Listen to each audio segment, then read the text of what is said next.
کلوپترا تاریخ کا ایک ایسا کردار ہے جس کے بارے میں لوگوں کی اکثریت بس اتنا جانتی ہے کہ وہ مصر کی ایک حسین و جمیل ملکہ تھی، جبکہ قدیم مصری تاریخ میں کلوپترا نام کی 7 ملکائیں ہو گزری ہیں۔ سب سے زیادہ شہرت کلوپترا ہفتم کے حصے میں آئی، بلکہ یوں کہنا زیادہ مناسب ہوگا کہ کلوپترا کا نام آنے سے مراد یہی کلوپترا ہفتم ہوتی ہے۔ بے پناہ شہرت کے باعث اسے فقط کلوپترا ہی کہا جاتا ہے۔ شہرت کی نمایاں وجہ اس کا بے پناہ حسن اور شخصیت تھی۔ کلوپترا 69 قبل مسیح میں مصر کے حکمران بطلیموس 12 کے گھر میں پیدا ہوئی تھی۔ جب والد کے انتقال ہوا تو اصولی طور پر اقتدار 18 سالہ کلوپترا کے حصے میں آنا چاہیے تھا، مگر لوگوں میں عورت کی تخت نشینی کو اچھا نہیں سمجھا جاتا تھا، اس لیے طے یہ پایا کہ اسے چھوٹے بھائی کے ساتھ مشترکہ حکمران بنا دیا گیا۔ لیکن جلدی بادشاہی 2 دڑوں میں تقسیم ہو گئی، جس میں کلوپترا کا دڑا کمزور نکلا اور کلوپترا کو بھائی کی فوجوں سے جان بچا کر مصر سے بھاگ کر روم جانا اور رومن بادشاہ جولیس سیزر سے مدد حاصل کرنا پڑ گیا۔ سیزر مصری ملکہ کی فریاد سے کم اور اداؤں کا اثیر زیادہ ہوا اور اس نے مصر پر چڑھائی کر دی اور کلوپترا کو دوبارہ تخت پر بٹھا دیا، جہاں وہ طویل عرصہ تک براجمان رہی۔ انہی دنوں روم میں شہنشاہ پومپئی اور جولیس سیزر میں اقتدار کی رسا کشی شروع ہو چکی تھی۔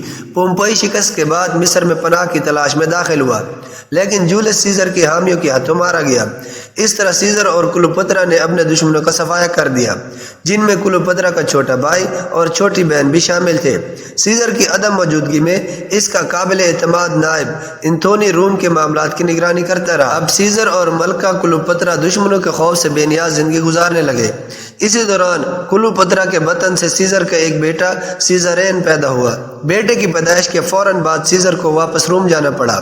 اس کے بعد سیزر کے فتوحات کا سلسلہ بڑھتا چلا گیا۔ فتوحات کے جشن کے موقع پر کلوپترا بھی روم کی ملکہ بننے کا خواب دیکھتے روم آن پہنچی، لیکن پومپئی کے حامیوں نے پھر سر اٹھا لیا اور سیزر کو موت کے گھاٹ اتار دیا۔ اب کلوپترا نے اپنے بیٹے سیزرین کو تخت پر بٹھانے کے خواب دیکھنے شروع کر دیے، جو انتھونی کے تعاون کے بغیر ناممکن تھے، لہٰذا اس نے انتھونی کو اپنے جال میں پنسا لیا۔ انتھونی نے اسے مصر واپس لوٹ جانے اور مناسب وقت کا انتظار کرنے کا مشورہ دیا۔ حالات پر انتھونی کی گرفت دن بدن کمزور ہوتی چلی گئی۔ آکٹوین پہلے ہی موقع کی تلاش میں تھا، اس نے روم پر قبضہ کر کے انتھونی کو فرار ہونے پر مجبور کر دیا۔ یوں انتھونی بھی کلوپترا کے پاس مصر پہنچ گیا، دونوں میں شادی ہو گئی۔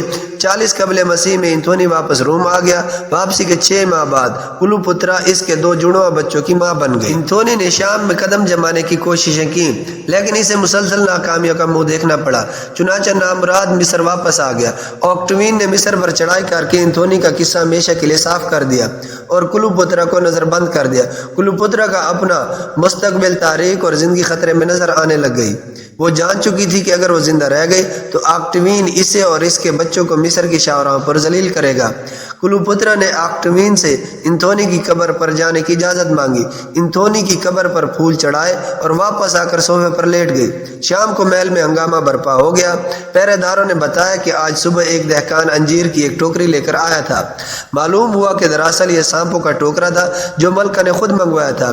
ملکہ کلوپترا نے سانپوں سے خود کو ڈسوا لیا تھا۔ تاریخ کی کتابیں بتاتی ہیں کہ زہر نے فوری اثر کیا، دیکھتے ہی دیکھتے ملکہ نے اپنی زندگی اپنے ہاتھوں سے ختم کر ڈالی۔